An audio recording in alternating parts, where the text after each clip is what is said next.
Turabaramukije bakunzi mwese b'ikiganiro igihe cyacu twizere ko muguwe neza aho muherereye hose. Turi ku cigwa kigira kane muri ya ntumbero yo gufashanya ngo umuntu wese aronke igikorwa azirata ku mutumba wiwe bwite. Icigwa rero kigira kane kigira kiti comment savoir si l'on est créatif, umenya gute ko uri créatif. Turashimikira rero ku bimenyetso 10 disinye bigufasha kumenya ko uri créatif. Disinye qui prouve que tu es une personne très créative. Icambere, tu détestes qu'on te mette des barrières. Ati wanka ukuzibira utemera ibyo ugomba gukora akaba ikizibizi akaba ikibazo, uwo ntujana nawe uramwihoza ukabandanya n'indoto zawe. Ukeneye umwidegemvyo wo kuba wewe. Ikigira kabiri, tu perds dans tes propres pensées. Aho uri hose ivyiyumviro vyico ushaka gushikako muragumanako. Uri mu biro, uri mu nzira utaha wiyumvira ama affaire yawe. Ikigira gatatu, essayer quelque chose de nouveau pour stimuler. Ugumushaka kwikura muri zone de confort, kuva ahantu uri mengura bohewe, kuva mu kibanza urimwo ukumva hari nikindi wogerageza gishasha kitandukanye n'ivyo warimwo, wumva wo kwinjiza mu byo ukunda. Igira kane, tu n'aimes pas être pris dans une routine. Mu migenzo ntukunda ibintu bikugumiza mu migenzo. Kudafatwa rero, kudafatwa mpiri n'ivyo urimwo, kumva udakunze kuguma hahandi canke kuguma uri wa wundi mu byagezwe imigenzo n'ibindi. Igira gatanu rero, ton amour pour les mathématiques est plutôt inexistant. Niba wakunda ibiharuro ntukivyumvamo, wumva ukunze igifaransa, bivuga ko domaine yawe ubona aho ugeze itandukanye n'ivyo warimwo, kandi domaine ikwenspira niyo ukwiye gushishikarira. Rero tubabwira ibimenyetso 10 ariko twabigabuyemwo kubiri. Aha niho tugarukirije bitanu vya mbere, ariko tubirangurize kwa kagakuru kihiganwa ryo kwiruka.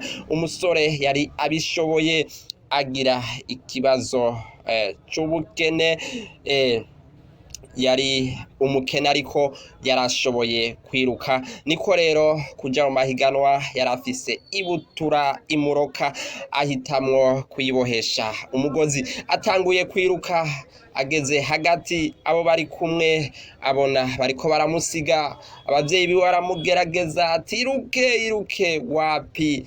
Niko rero kubona ko ikibazo ari ibutura, acahitamwo kuyambura yiruka ari gusa, acaratsinda amahiganwa. Ico kibutura, ico kintu igufashe ciyambure ubone kugenda widegemvya.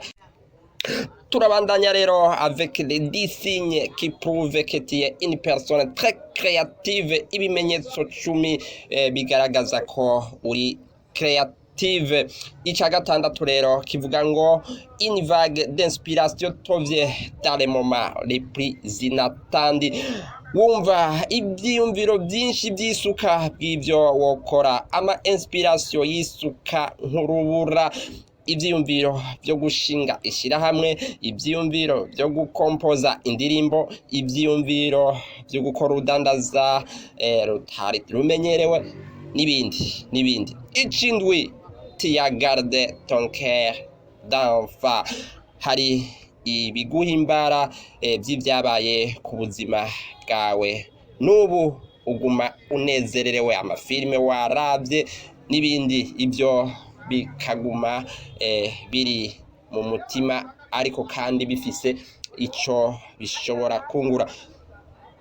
Icumunani, tu continues d'essayer jusqu'à ce que tu finisses par réussir. Uragerageza ukongera ukagerageza kugeza igihe wumva uzoshika ku ndoto zawe. Umuntu ari creatif ni ugerageza areshuwa ariko akabandanya. Icicenda, torese influence errarement dans tes habitudes. Kutaba utwagwa n'ikije cyose ngo gihite kiguhindura uko umeze. Bishika gake aho woba influence baka gukonvenka ngube ico udashaka kuba. Ibyo bishika gake birerekana ko nawe uba uri creatif. Icicumi, tu perds tout le temps la notion d'ita. Ufata akanya uriko wibaza kuri affaire yawe. Bisaba gufata akanya kiri mu bimenyetso biranga umuntu ari creatif. Mu bimenyetso rero 10 biranga umuntu ari creatif, wewe wasanze ufise ibyo bimenyetso, gishobora kuba kimwe, bibiri canke bitatu. Aha rero comme conclusion, uri creatif. Gira ico ukoze uzirata ku mutumba wawe bwite. Ni igihe cawe.